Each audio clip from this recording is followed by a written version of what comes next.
పాతకాలపు సామెత ఏటో ఉంది, మనం చేస్తే సంసారం, ఎదుటివారు చేస్తే ఏదో చేరమని చెప్పి. మనం దోచుకుంటే మాత్రం లీగలు, ఎదుటి వాళ్ళు దోచుకుంటే మాత్రం ఇల్లీగలు. అంటే ఏ పద్ధతిలో మనం తీసుకున్నామో అదే పద్ధతిలో వేరే వాళ్ళు తీసుకుంటే అది తప్పు. ఇప్పుడు వైసీపీ చెబుతున్నటువంటి నీతి సూక్తులు ఇవే.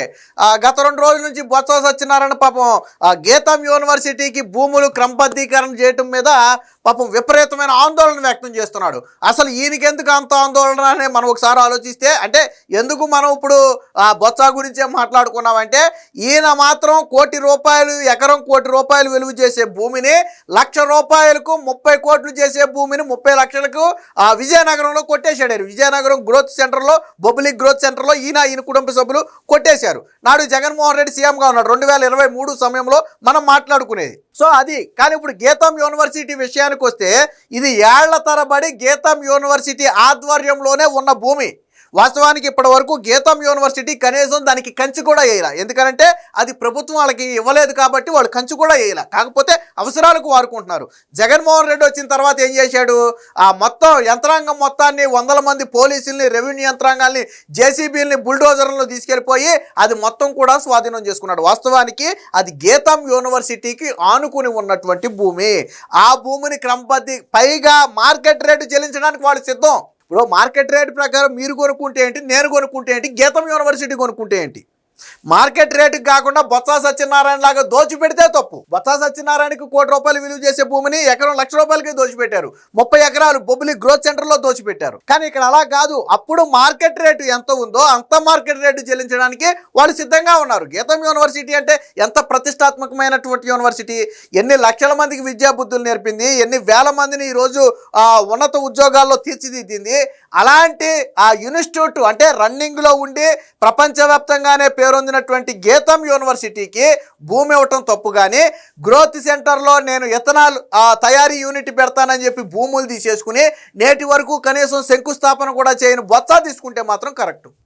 అంటే బొత్సకి దోచిపెట్టింది ఎవడు మాట్లాడరా? ఎందు గురించి మాట్లాడరు? గీతం యూనివర్సిటీ లీగల్గా మార్కెట్ రేటు ఎంత ఉంటే అంతా చెల్లించి తీసుకుంటామని చెప్పారు. కాకపోతే ప్రభుత్వం భూమి ఇవ్వాలంతే. వాళ్ళకి మార్కెట్ రేటు చెల్లించడానికి వాళ్ళు సిద్ధం. మరి దీనికి ఎందుకు రాద్ధాంతం? ఎందుకనంటే నారా లోకేష్కి తోడల్లుడు కావటమే వీళ్ళకి వచ్చినటువంటి ప్రాబ్లం. ఒక విషయం గుర్తుపెట్టుకోండి, ఈ గీతం యూనివర్సిటీకి ఆ 54 ఎకరాల భూమిని కేటాయించాలని 2014-19 చంద్రబాబు గారు ముఖ్యమంత్రిగా ఉన్నప్పుడే వీళ్ళ తండ్రి మూర్తి గారు హయాంలోనే అడగటం జరిగింది. కానీ చంద్రబాబు గారు ఆ రోజు కేటాయించాల. నిజంగా కుటుంబ సభ్యులకు కేటాయించాలి అనుకుంటే ఆ రోజే అయిపోయినా, అసలు ఈరోజు ఈ ఇష్యూయే లేదు, ఆ రోజే క్లోజ్ ఆ చాప్టర్ అనేది. కానీ చంద్రబాబు గారు అంత త్వరగా కేటాయించాల. కానీ ఈరోజు నిబంధనల ప్రకారం ఉన్నత విద్యా సంస్థలకు ప్రభుత్వం భూమి కేటాయించవచ్చు. కొన్ని సంస్థలకు తక్కువ కేటాయించవచ్చు, కొన్ని సంస్థలకు ఉచితంగా ఇవ్వచ్చు, కొన్ని సంస్థలకు యాజ్ పర్ మార్కెట్ రేటు ప్రకారం ఇవ్వచ్చు. ఇక్కడ వీళ్ళేమి ఉచితంగా ఇమ్మనలా, తక్కువకి ఇమ్మనలా, మార్కెట్ రేటు ప్రకారం ఇమ్మన్నారు. అదే వేరే యూనివర్సిటీకి ఇచ్చుంటే వైసీపీ మాట్లాడేది కాదు. కానీ గీతం యూనివర్సిటీకి ఇచ్చేటప్పటికి అది తోడల్లుడు కాబట్టి, బాలకృష్ణ అల్లుడు కాబట్టి, నారా లోకేష్కి తోడల్లుడు కాబట్టి వీళ్ళకే నొప్పిగా ఉంది. మరి బొత్స సత్యనారాయణ దోచుకున్న భూముల గురించి ఎవడు మాట్లాడతాడు?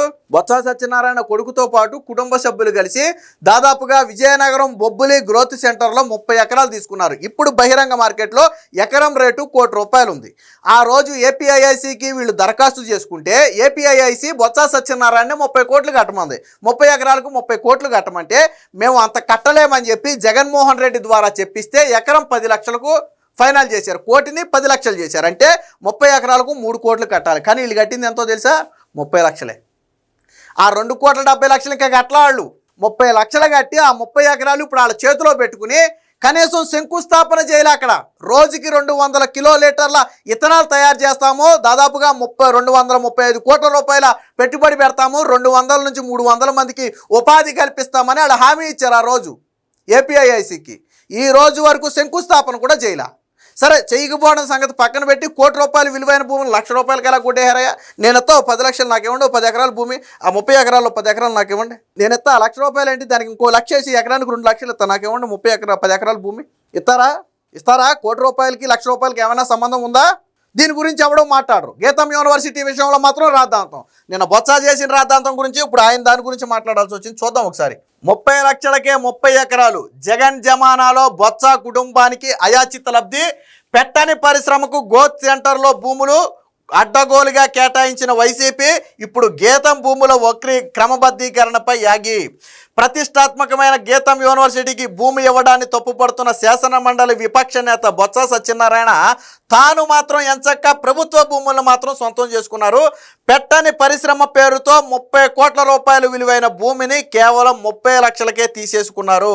వివరాల్లోకి వెళితే విజయనగరం జిల్లాలోని బొబ్బులి గ్రోత్ సెంటర్లో ఇథనాల్ డిస్టిలరీ యూనిట్ పెడతామని 30 ఎకరాలు కేటాయించాలని బొత్స సత్యనారాయణ కుమారుడైనటువంటి సందీప్, అలాగే బొత్స సత్యనారాయణ ఇతర కుటుంబ సభ్యులైనటువంటి ఆదినారాయణ, శ్రీధరు, సతీష్ కుమార్ వీళ్ళు ఏపీఐఐసికి 2023 జూన్లో దరఖాస్తు చేశారు. వీళ్ళు ఏపీఐఐసికి చెప్పింది ఏంటంటే రోజుకి 200 కిలోలీటర్ల ఇథనాల్ తయారు చేస్తామని చెప్పారు. 235 కోట్ల రూపాయలు పెట్టుబడి పెడతామని చెప్పారు. 200 మందికి ఉపాధి కల్పిస్తామని చెప్పారు. బాగుంది. ఒకవేళ సరే తక్కువకి భూములు ఇచ్చినా అక్కడ ఒక 200 మందికి ఉపాధి వస్తుంది కదా అనే కోణంలో ఆలోచించవచ్చు కదా అని మీరు అనొచ్చు. ఇప్పటి వరకు శంకుస్థాపన చేయలేదు దానికి. దాదాపు 2023 జూన్ అంటే 2.5 ఏళ్ళు గడిచిపోయింది. 2.5 ఏళ్ళు గడిచిపోయింది. ఇప్పటి వరకు కనీసం అక్కడ శంకుస్థాపన కూడా చేయలే. అంటే ఇవి పరిశ్రమలు పెట్టడం కోసం తీసుకున్న భూములు కాదు, కేవలం వాళ్ళ స్వాధీనంలో కొన్ని సంవత్సరాల పాటు ఉంచుకుని ఆ తర్వాత వాటిని బ్యాంకుల్లో పెట్టి తాకట్లు పెట్టేసి లోన్లు తెచ్చేసుకుని వాళ్ళు వాడేసుకుంటారు. ఒకవేళ ప్రభుత్వం తిరిగి స్వాధీనం చేసుకోవాలంటే అవి బ్యాంకు తాకట్లలో ఉంటాయి, అటు స్వాధీనం కూడా చేసుకోలేని పరిస్థితి. సరే చేసుకోవాలంటే అది వేరే విధంగా చేసుకోవచ్చు అనుకుంటే అది వేరే విషయం. మరి ఇక్కడ ఇన్ని మాటలు మాట్లాడిన బొత్స ఆ రోజు నీకు 30 కోట్ల రూపాయలు విలువైన భూమి 30 లక్షలకి ఎలా ఇచ్చారాయా? మరి ఆ రోజు ఎందుకు మాట్లాడలా? ఆ రోజు నువ్వు ప్రభుత్వ ధర ప్రకారం ఎకరానికి 1 కోటి రూపాయలు చెల్లించవచ్చు కదా. ఇప్పుడు గీతం యూనివర్సిటీ ఎకరానికి మార్కెట్ ధర ఎంత ఉంటే అంత చెల్లిస్తామంటుంది. నువ్వు చెల్లించి ఉండొచ్చు కదా ఆ రోజు. నీ దగ్గర డబ్బు లేదా? బొత్స సత్యనారాయణ దగ్గర డబ్బు లేదా? మరి ఎందుకు పోనీ 3 కోట్లు చెల్లించాల్సింది 30 లక్షలు చెల్లించారు. అది కూడా చూపిస్తా చూడండి.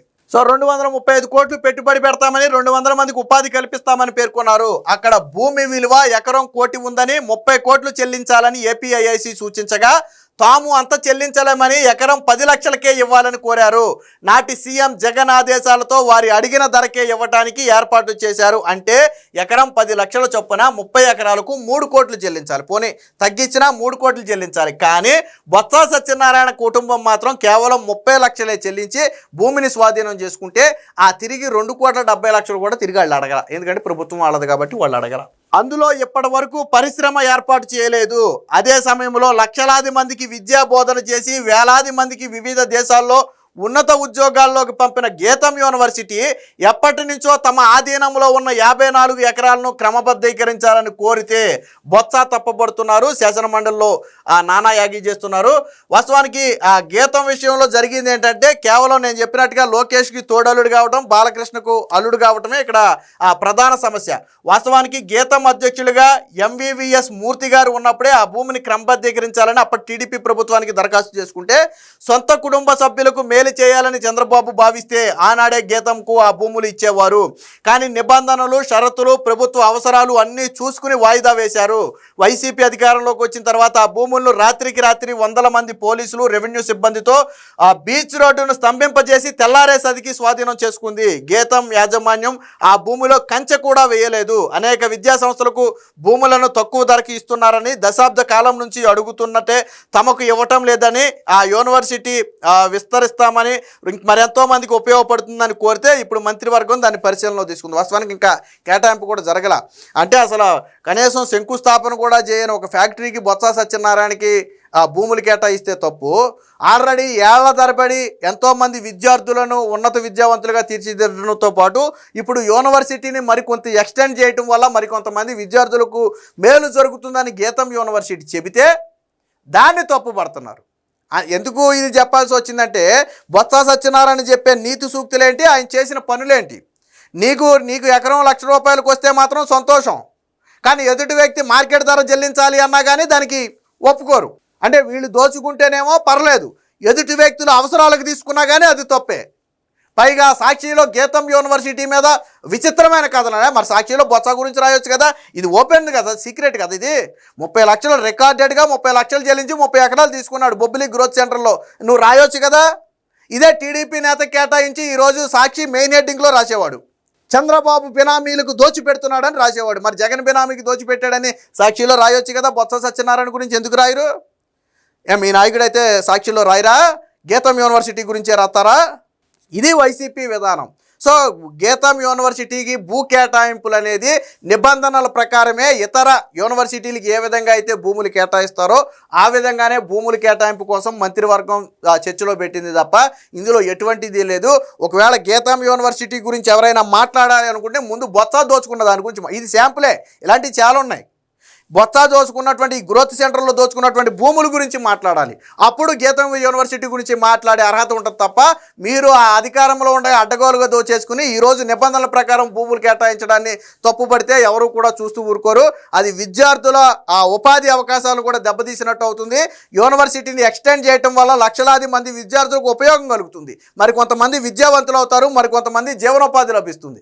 ఇవన్నీ మర్చిపోయి రాద్ధాంతం చేస్తుంది కేవలం చంద్రబాబుకి బంధువు అనే ఒక ఉద్దేశమే తప్ప ఇందులో ఎటువంటి అవినీతి కానీ స్కామ్ కానీ ఏమీ లేదనేది స్పష్టంగా అర్థమవుతుంది.